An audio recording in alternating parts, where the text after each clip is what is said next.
La mañanera de Ángel Sabatina, sábado 17 de octubre del año en curso, el año 2020.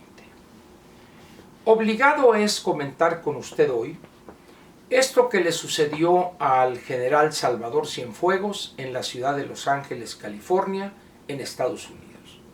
Anteayer fue detenido, me imagino al bajar del avión o salir del aeropuerto, intentar salir del aeropuerto, iba acompañado de su familia, no se menciona si fue detenida también la familia, pero la consignación, no sé cómo se diga en inglés, pero el documento menciona nada más al general de división Salvador Cienfuegos.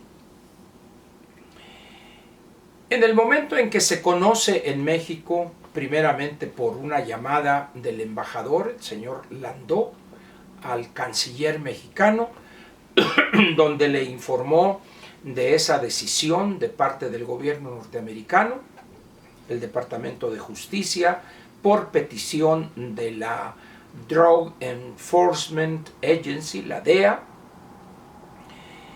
se dio una avalancha de opiniones que van desde el ridículo completo. Por allá alguien decía, ¿cómo no hay una comunicación? ¿O por qué no hubo una comunicación al gobierno mexicano? ¿Por qué no hay una comunicación fluida? Hasta quien llegó a decir, el gobierno mexicano debe pedir la extradición del general Cienfuegos para ser juzgado en México en un consejo de guerra. En el intermedio de esas dos posiciones extremas, pues no faltó el que dijera es una locura que lo acusen de esos delitos y por allá deben de respetarle sus derechos y una cantidad de cosas que evaden un punto que me parece a mí central. Procuraré explicarme.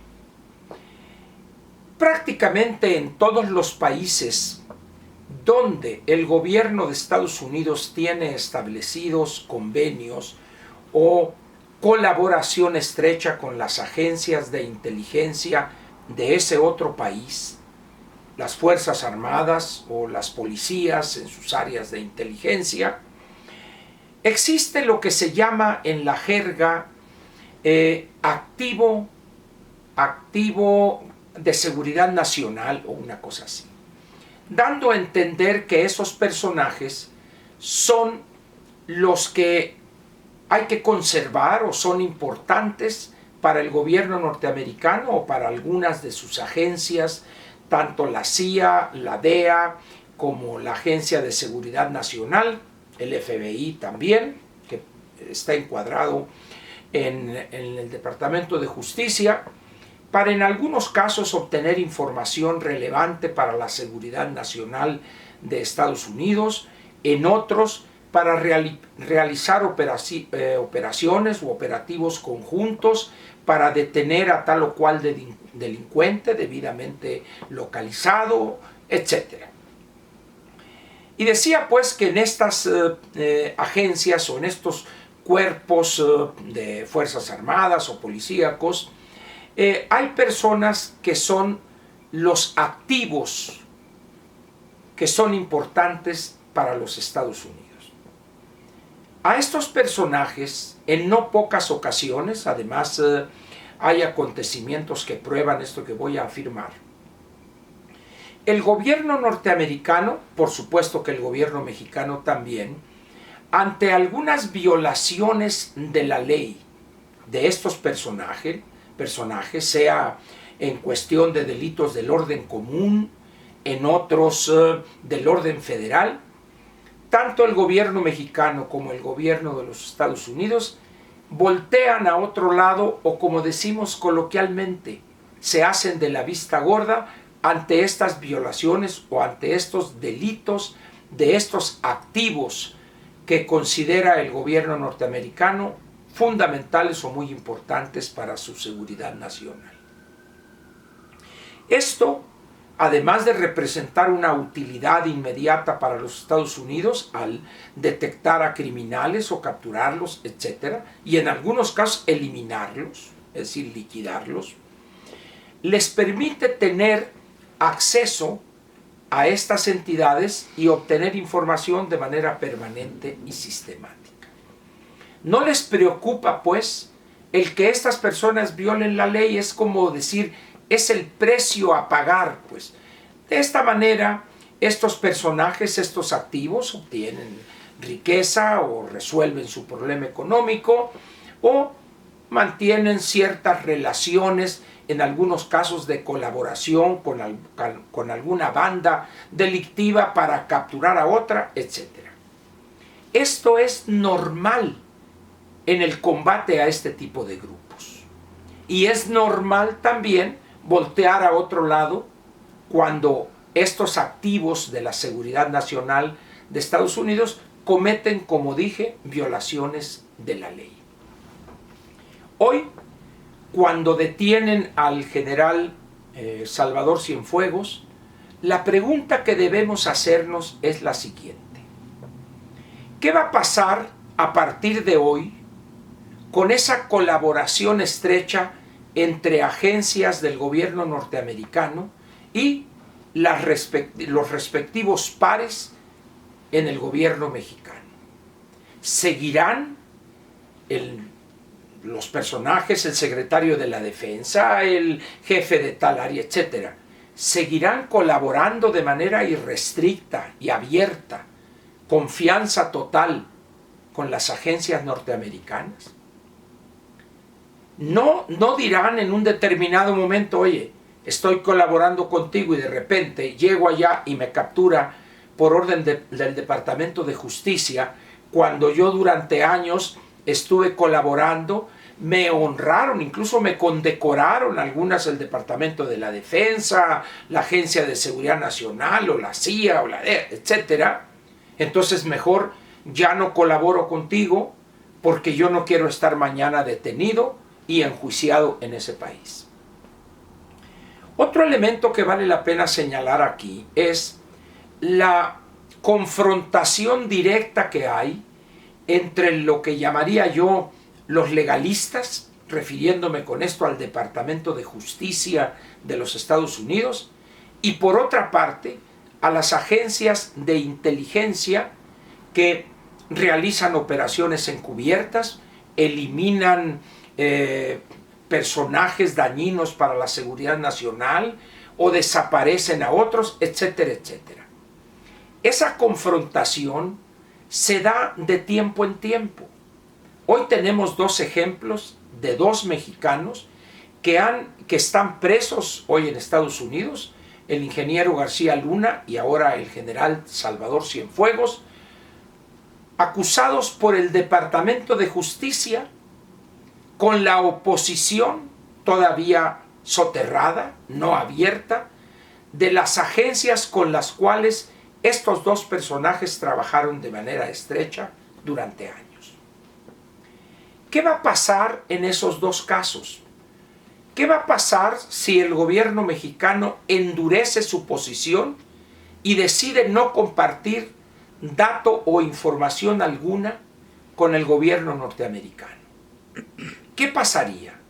Y por otra parte, ¿qué va a pasar con el estado de ánimo de la tropa y de los jefes y de los mandos, de los altos mandos, cuando uno de los suyos es sometido al escarnio y al encarcelamiento por, esperemos que la parte acusadora demuestre sus aseveraciones ante un juez, los exhiben como delincuentes sin tomar en cuenta que en un determinado momento esos personajes le sirvieron o le prestaron un servicio importante a la seguridad nacional de los Estados Unidos? Ese es el punto central. Por eso cuando estos académicos y opinantes, esto es una locura, esto es esto, están evadiendo el punto central. Cuando en un gobierno en América Latina, para no irnos a otras latitudes, colabora con agencias norteamericanas, automáticamente se está dando casi un perdón tácito por las violaciones que estos personajes pudieran cometer.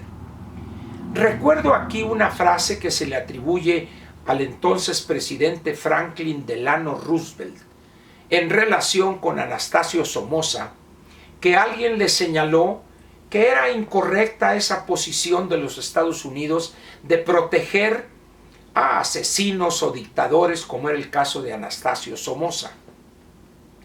Y la respuesta atribuida al presidente Franklin Delano Roosevelt fue la siguiente: sí, es un hijo de perra, pero es nuestro hijo de perra, dando a entender que, dado que esta persona servía a los intereses generales y de largo plazo de los Estados Unidos, merecía el perdón porque era un asesino, un hijo de perra, pero era de los Estados Unidos. Y así como Somoza fue Trujillo, fue el general Idígoras que dio un golpe de estado a Jacobo Arbenz en Guatemala y en algunos otros países. La lucha contra el comunismo en los años de la Guerra Fría permitía esto, pero hoy ya no es la Guerra Fría ni es el comunismo, sino es la delincuencia que se dedica al narcotráfico, al tráfico de opioides, etcétera, etcétera. Pero al margen de que cambia el objetivo de esa colaboración, la esencia permanece. Esos activos, esos funcionarios, esos gobernantes, al estarle prestando un servicio importante y delicado al gobierno norteamericano, dirán algunos pragmáticos dentro de la estructura del sector público en Estados Unidos que merecen ser perdonados o voltear a otro lado mientras cometen esas conductas delictivas. ¿Qué piensa usted de eso? ¿Acaso se trata de que todos los que combaten a la delincuencia sean puros, sean casi beatíficos, personas dignas de santificarse? No. Si usted piensa eso, está usted equivocado. Las personas que realizan esas actividades son humanos que meten las manos en el lodo o también se cubren de sangre. Esa es la realidad del combate a la delincuencia. Y de alguna manera se sobreentiende que por ese servicio, estos activos importantes para Estados Unidos merecen o se hacen acreedores, merecedores del perdón, entre comillas. Hoy vemos a dos mexicanos, uno civil, el ingeniero García Luna, y otro militar de alto rango, como es el general de división Salvador Cienfuegos. ¿Cómo reaccionará el gobierno mexicano? ¿Se plegará de manera lacayuna López a esto que está sucediendo con un alto cuadro del ejército mexicano? ¿Qué dirá él? Y más importante, ¿qué hará en materia de colaboración del Ejército, de la Marina Armada de México, del Centro de Seguridad Nacional y de la Fiscalía General de la República? Repito lo que dije hace un momento, eso es lo importante. Lo otro son simplemente palabras que se las lleva el viento y que tratan en un momento de verse políticamente correctos o pagar favores recibidos por esta o aquel trabajo o asesoría o etcétera, etcétera, realizada para el Ejército o para la Marina Armada de México. Hay que ser objetivos. El aspecto central es otro, no esas palabras huecas y que más bien reflejan un hecho de querer quedar bien, de querer decir yo defendí al general Cienfuegos. El problema es otro, la colaboración en compartir inteligencia, compartir información y participar en operativos conjuntos para eliminar delincuentes o capturarlos y llevárselos de manera subrepticia a los Estados Unidos. No nos equivoquemos, ese es el tema. Hablemos de él, sin tapujo alguno y sin andarle dando vueltas ahí que la comunicación y eso. Atrevámonos a llamar las cosas por su nombre. Muchas gracias. Lo espero mañana. Quizá haya más que comentar de este tema. En la dominical lo espero. Gracias.